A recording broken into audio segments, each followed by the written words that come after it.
Kahit sa mga probinsya, tinitiyak ang seguridad sa inaasahang pagdagsa ng mga tao ngayong Semana Santa, kung saan sinimulan na ng PNP sa Mandaue ang pag-iinspeksyon sa mga simbahan, pasyalan at terminal. Si Jessie Atienza sa detalye. Rise and shine, Jessie.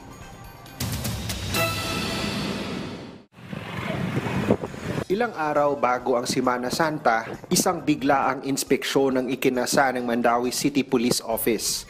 10 simbahan ang kanilang personal na siniyasat para mapaghandaan ang pagde-deploy ng mga personnel sa mga simbahan na isa sa mga dadagsain ng mga tao sa susunod na linggo.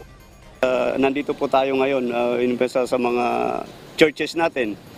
Yan naman ang una natin na pupuntahan to see to it na the smooth flow of the celebration of this Holy Week season. So we are here to conduct a walkthrough so that we can prepare for, and we will be deploying, we will maximize our personnel for that event. Isinama na rin sa pag-inspeksyon ng MCPO ang Pahara Park na matatagpuan sa ilalim ng second bridge na nagdudugtong sa Mandaue City at Lapu-Lapu City. Puntahan rin ito ng mga nais maligo sa dagat at mamasyal.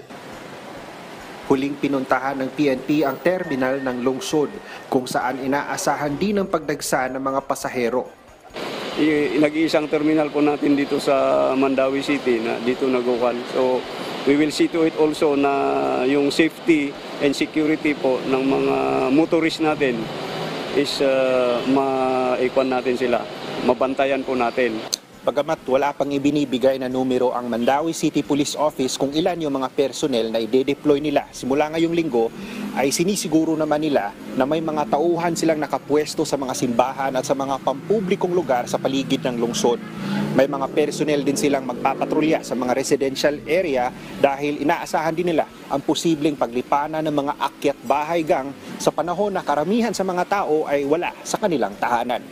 Mula sa PTV Cebu, Jessie Atienza para sa Pambansang TV sa Bagong Pilipinas.